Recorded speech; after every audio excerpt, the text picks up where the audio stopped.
भारत के इतिहास में आज एक सुनहरा दिन है।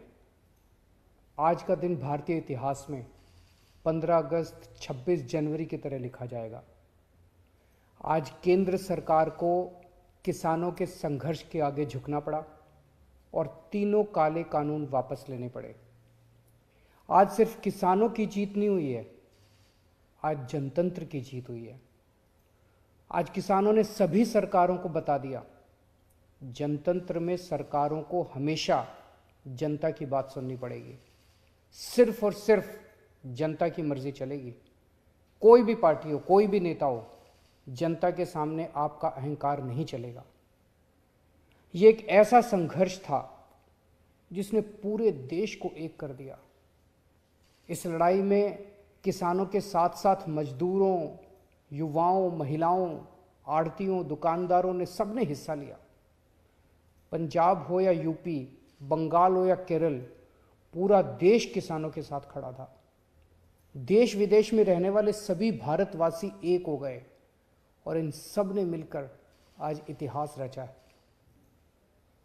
जिन्होंने धर्म जाति से ऊपर उठकर एक साथ सड़क पर तीनों काले कानूनों के खिलाफ ये लड़ाई लड़ी और आखिर में केंद्र सरकार को उनके आगे झुकना पड़ा, इन सभी की आज जीत हुई है।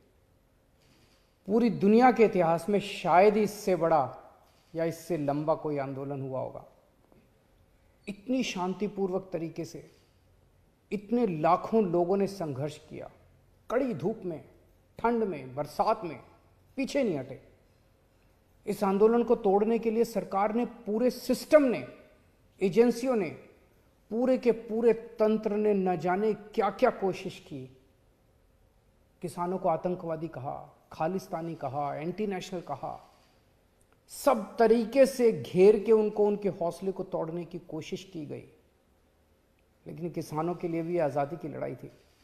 आज़ादी के दीवानों की तरह किसानों ने भी कमर कस के ये लड़ाई लड़ी और जीते।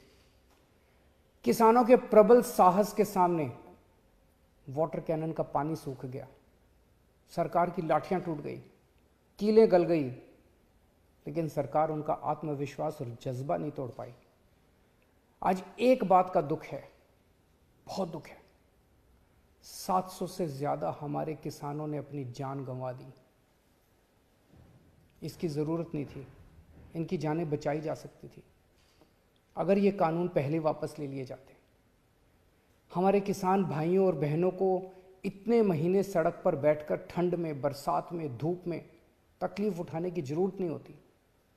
आज 700 से ज़्यादा किसानों की जान चली गई, 700 से ज़्यादा परिवार उजड़ गए। आखिर किस लिए? इन शहीदों को मेरा नमन है, इनके परिवार को भी मेरा कोटि कोटि प्रणाम है। मैं उनकी आत्मा की शांति के लिए वाहेगुरु जी से प्रार्थना करता हूँ, उनके परिवार के सभी कष्ट दूर करें। पर आपकी कुर्बानियों को ये देश कभी नहीं भूलेगा।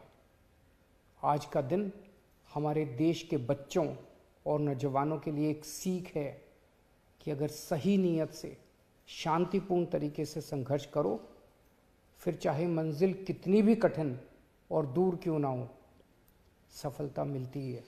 ਸਾਡਾ ਹਰ ਇੱਕ ਪ੍ਰੋਗਰਾਮ ਦੇਖਣ ਅਤੇ ਸਾਡੇ ਨਾਲ ਜੁੜਨ ਲਈ ਸਬਸਕ੍ਰਾਈਬ ਕਰੋ ਬਨੇਰਾ ਟੀਵੀ ਅਤੇ ਨੋਟੀਫਿਕੇਸ਼ਨ ਲਈ ਬੈਲ ਆਈਕਨ ਤੇ ਕਲਿੱਕ ਕਰੋ।